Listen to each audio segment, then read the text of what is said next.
Please read and pay attention to the disclaimer on this slide. Let's talk about company reporting periods. It's important.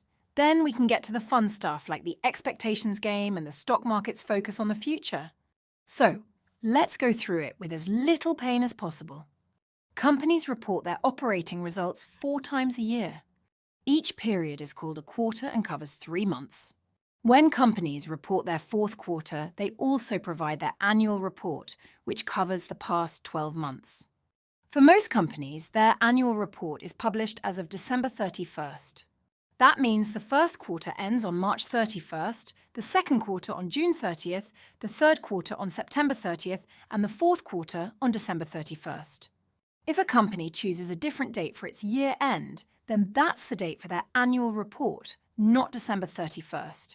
It may be a bit confusing, but if you look at a couple of reports, you'll catch on quickly. What drives stock prices depends on the time frame you're looking at. In the short term, stocks tend to move the most around their reporting periods for 2 reasons. The first reason is the expectations game, and the second reason is the stock market's fixation with something called forward guidance.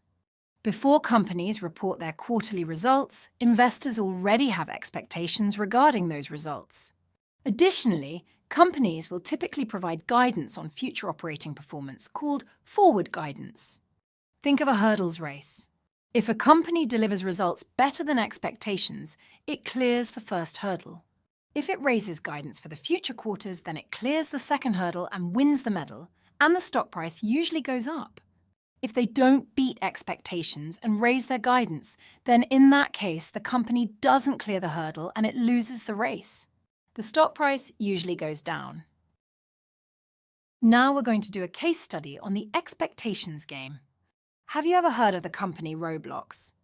This company came up with the brilliant strategy of encouraging video game players to design their own video games and share them on the Roblox platform. The user-generated content is central to the Roblox experience. The company has been an incredible success story, growing into a multi-billion-dollar business.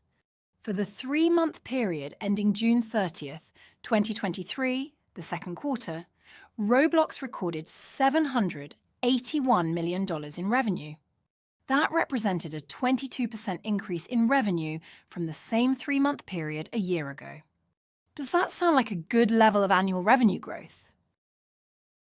If I told you the average revenue growth for the 500 companies that make up the S&P 500 index is between 4 to 5% per year, you'd say 22% is a very good level of revenue growth from Roblox.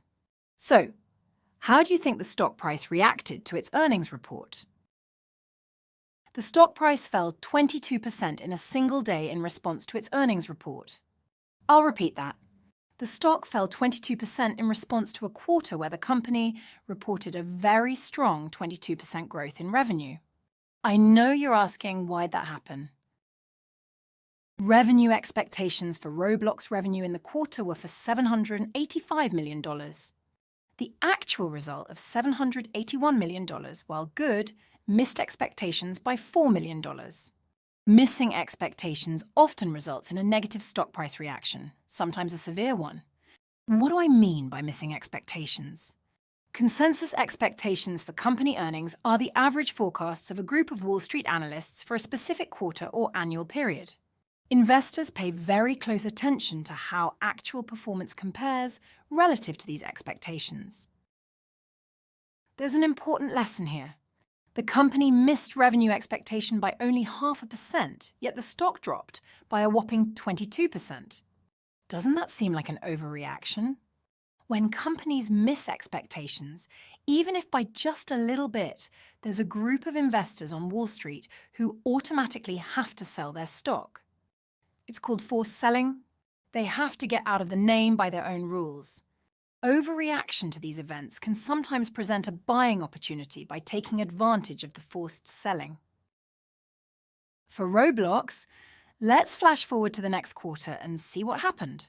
Well, for the 3-month period ending September 30th, 2023, positive trends continued in its business, and the company generated $839 million in revenue, beating expectations of $830 million by $9 million. The stock jumped 12%. Investors who were paying attention to the improvement in business and took advantage of the forced selling that occurred after the June quarter report were rewarded with a big score. I promised you we'd talk more about forward guidance. Forward guidance is a statement made by a company about its future financial performance. It is typically given after the company releases its quarterly earnings report. Forward guidance can include estimates of revenue, earnings per share, and other financial metrics. However, it's important to remember that forward guidance is not always accurate. Things can change in the future, and companies can miss their targets. Here's a quick and simple guide to forward guidance. When companies raise their forward guidance, it's usually good for the stock price. Conversely, when companies lower their forward guidance, it's usually bad for the stock price. Let's examine a case of a company raising forward guidance.